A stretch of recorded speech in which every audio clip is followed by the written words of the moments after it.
Computer జీవన విధానంలో భాగమైందని రాబోయే కాలం మొత్తం కంప్యూటర్ కాలమే అంటూ చెప్తున్నారు మాజీ మంత్రి ఎమ్మెల్యే హరీష్ రావు. సిద్దిపేట జిల్లా కేంద్రంలోని గర్ల్స్ హై స్కూల్లో 50 లక్షల రూపాయలతో కంప్యూటర్ ల్యాబ్ ఆయన ప్రారంభించారు. ప్రభుత్వ బాలికల పాఠశాల దినదినాభివృద్ధి జరుగుతోందన్నారు. ఈసారి గర్ల్స్ హై స్కూల్ విద్యార్థులు 10వ తరగతిలో 100% ఫలితాలు సాధించాలని ఆకాంక్షించారు హరీష్ రావు.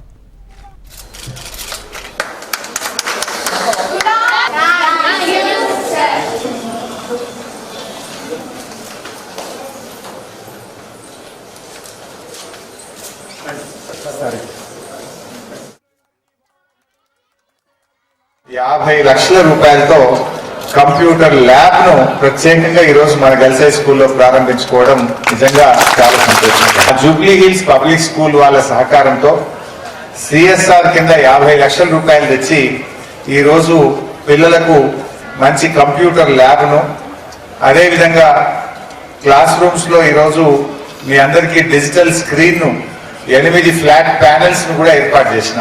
ఫ్యూచర్ అంతా కంప్యూటర్సే పెట్టారు. You may be A doctor, you may be A engineer. వ్యవసాయం కూడా కంప్యూటర్తో అనుసంధానమైంది, వైద్యం కంప్యూటర్తో అనుసంధానమైంది, వ్యాపారము కంప్యూటర్తో అనుసంధానమైంది. అంటే మనుషుల జీవన విధానమే కంప్యూటర్తో లింక్ అయి కూర్చుంది ఈ మధ్యకాలంలో. రోజు రోజుకు టెక్నాలజీ పెరిగినా కొద్దీ మీరు ఏం చేసినా కంప్యూటర్ మీద కొంత అవగాహన అనేది పిల్లలకు అవసరం. ఇంజనీరే కావాల్సిన అవసరం లేదు, మనము సాఫ్ట్వేర్ ఇంజనీరే కావాల్సిన అవసరం లేదు. బట్ మీరు వ్యాపారం చేసినా, వ్యవసాయం చేసినా, మీరు డాక్టర్ అయినా, ఇంకే బిజినెస్ చేసినా, ఏ వృత్తిలో ఉన్నా కంప్యూటర్ పరిజ్ఞానం అనేటువంటిది మనుషులకు జీవన విధానంలో భాగమైపోయినటువంటి పరిస్థితి. హైయెస్ట్ గర్ల్స్ స్ట్రెంత్ ఉన్న స్కూల్ కూడా మన సిద్దిపేట మీ స్కూలే. ఎక్కువ మంది ఆడపిల్లలు చదివే స్కూల్ ఏదైనా ఉంది మన జిల్లాలో అంటే అది మన స్కూలే. సో అట్లా ఈ స్కూల్కి ఎంతో ప్రత్యేకత ఉంది.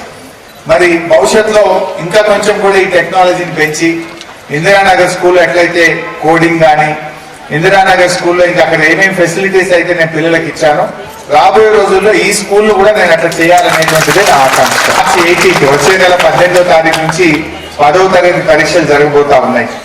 లాస్ట్ టైం మీరు 10/10 అందరి చేతులు ఎత్తినారు, నేను నోట్ చేసుకున్నా, ఫోటో తీసుకున్నా. పోయినసారి 99 వచ్చింది, ఈసారి 100% రిజల్ట్ నేను గర్ల్స్ హై స్కూల్ నుంచి ఎక్స్పెక్ట్ చేస్తా ఉన్నా. మనకు ఆ ప్రత్యేకత ఉండాలి కదా. ఇవాళ తెలంగాణ రాష్ట్రంలో ఎక్కడ పోయినా సిద్దిపేట అంటే ఒక ప్రత్యేకత ఉన్నది, ఉన్నదా లేదా? అట్లే మా గర్ల్స్ హై స్కూల్ కూడా ప్రత్యేకత.